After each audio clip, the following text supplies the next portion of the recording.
दोस्तों, पौराणिक काल में ऐसी बहुत सी अप्सराएं थीं जिन्होंने धरती लोक पर आकर ऋषि मुनियों के साथ संबंध बनाकर और विवाह भी किया। ऐसा दोस्तों कहा जाता है कि देवलोक में कई ऐसी सुंदर अप्सराएं रहती थीं जिनकी खूबसूरती कभी भी कम नहीं होती थी। लेकिन दोस्तों, क्या आपको ये पता है, स्वर्ग लोक में एक ऐसी अप्सरा थी जिसने ब्राह्मण को संबंध बनाने में मजबूर क्यों किया था। आइए दोस्तों चलते हैं। तो इससे पहले दोस्तों, अगर हमारे इस चैनल पे नए हैं वो कृपया चैनल को सब्सक्राइब जरूर कर लें और साथ ही साथ एक बेल आइकन अलाउ कर दें ताकि दोस्तों नोटिफिकेशन आपके पास आ सके, और एक प्यारा सा कमेंट जरूर कर दें। आइए दोस्तों, समय ना वेस्ट करते हुए चलते हैं इस कहानी की तरफ। पौराणिक कथाओं के अनुसार स्वर्ग लोक की अप्सराएं इतनी सुंदर हुआ करती थी कि किसी भी सिद्ध पुरुष का मन सिर्फ उसे एक बार देख लेने से ही वो सब कुछ भूल जाता था। उन्हीं में से एक अप्सरा थी जिसका नाम बरूथनी था। अब दोस्तों आइए चलते बताते हैं उसकी कथा। एक बार की बात है, बरना नदी के किनारे अर्णोपस नाम के एक नगर में ब्राह्मण रहता था। वह बहुत ही सदाचारी, वह अत्यंत बलशाली था। एक बार रमणीय बनु एवं मुक्तानी को देखकर और उसको देखने की बहुत इच्छा थी। एक दिन उसके घर एक ऐसा स्थिति आया जो मणि मंत्यानी विद्वाओं को जानने वाला था और उनके प्रभाव से हर दिन हजारों योजन चला जाता था। ब्राह्मण ने उस अतिथि का बड़ा स्वीकार किया।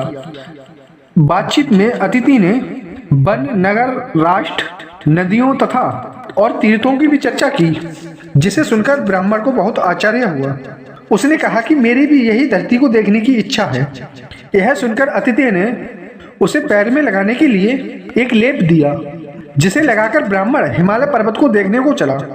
उसने सोचा कि अतिथि के अनुसार मैं आधे दिन में 1000 योजन चला जाऊंगा तथा शेष आधे दिन में पुनः लौट आऊंगा। जिसके बाद वह हिमालय की चोटी पर पहुंच गया और वहां की भूमिका पर पैदल ही भ्रमण कर दिया।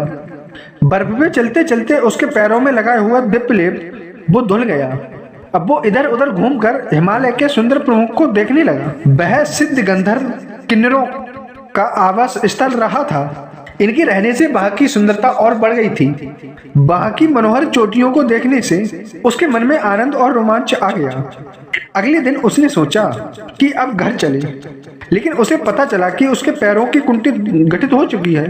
वह विचारने लगा, ओह, यहाँ बर्फ के पानी से मेरे पैरों का लेप धुल गया है। इधर ये पर्वत अत्यंत दुर्गंध है और मैं अपने घर से हजारों योजन की दूरी पर हूँ। अब तो घर न पहुँच पाने के कारण मेरे अग्नि उत्तरायण नित्य कर्मों का लोप होना निश्चित है। यह तो मेरे ऊपर भयानक संकट आ गया है। इस अवस्था में किसी तपस्वी या सिद्ध महात्मा का दर्शन हो जाता तो वे कचातित मेरे घर पहुंचते और मुझे कोई उपाय बतला देते। तभी उसी समय ब्राह्मण के सामने बरूथनी नाम की एक अप्सरा आई। वह उसके रूप से आकर्षित हो गई। अप्सरा को सामने देखकर उसने पूछा कि देवी, मैं ब्राह्मण हूँ और अर्णोपस नगर से मैं यहाँ आया हूँ। मेरे पैर में दिव्य लेप लगा हुआ था, उसके धुल जाने से मेरी दूरगमन की शक्ति नष्ट हो गई है। अब मेरे नित्य कर्मों का लोप होना चाहता है।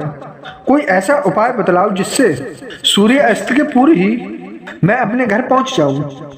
अप्सरा बरूथनी बोली, महाभाव, यह तो अत्यंत रमणीय स्थान है। स्वर्ग भी यहाँ से अधिक रमणीय नहीं है, इसलिए हम स्वर्ग को छोड़कर यहीं रहते हैं। आपने मेरे वन को हर लिया है। मैं आपको देखकर काम के विषय भूत हो गई हूँ। मैं आपको सुंदर वस्त्र, हार और आभूषण, भोजन व अंगरा गांधी दूंगी। आप यहीं रहिए। यहाँ रहने से कभी बुढ़ापा नहीं आएगा। यहाँ यौवन को पुष्ट करने वाली देवभूमि है। यह बात कहकर अप्सरा व्याकुल हो गई और कहने लगी, मुझ पर कृपा कीजिए तथा उसका आलिंगन करने लगी। तभी ब्राह्मण ने उसे क्रोधित होकर कहा, अरे दुष्ट, मेरे शरीर को ना छू। जो तेरे जैसा हो वैसे ही अन्य पुरुष के पास चली जा। मैं कुछ और भाव से प्रार्थना कर रहा हूँ और तू कुछ और ही मेरे पास अपने मन से आई है। संसार धर्म में प्रसिद्ध है। तू मुझे ऐसा कोई सरल उपाय बता जिससे मैं शीघ्र अपने घर पहुंच जाऊं। ब्राह्मण की बात सुनकर बरूथनी बहुत गिड़गिड़ाने लगी।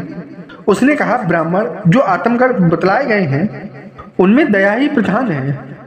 आश्चर्य है आप उस धर्म का उसकी अवहेलना कैसे कर रहे हो। कुलनंदन, मेरी तो आपके प्रति भावना उत्पन्न हो गई है। मैं आपसे अलग होकर ना जी पाऊंगी। अब आप कृपा करके मुझ पर प्रसन्न हो जाइए।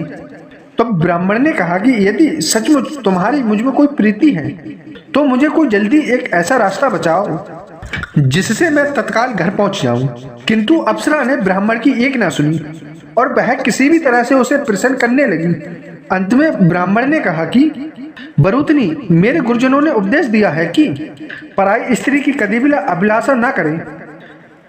इसलिए तू चाहे बिलक कर या भूल कर पतली हो जा, दुबली हो जा, मैं तो तेरा स्पर्श भी नहीं कर सकता। यह सब कहकर विद्वान ने जल का स्पर्श किया। कार्यपत्य अग्नि से मन ही मन कहा कि भगवान, आप ही सब कर्मों की सिद्धि के कारण हैं। आपसे ही संसार की रक्षा होती है। यदि यह सच है तो मैं सूर्य अस्त से पहले घर पहुंच जाऊं।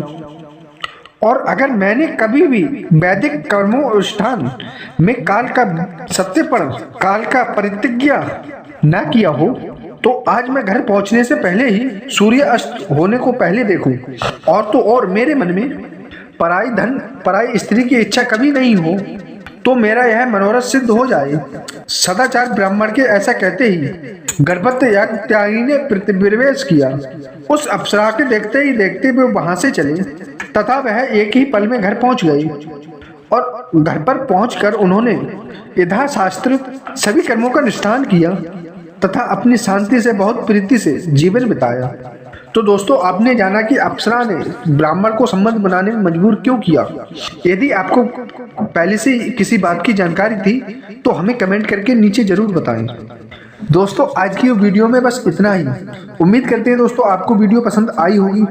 वीडियो पसंद आई हो तो दोस्तों लाइक कमेंट जरूर कर दें और साथ ही साथ इस चैनल को सब्सक्राइब जरूर करके जाना।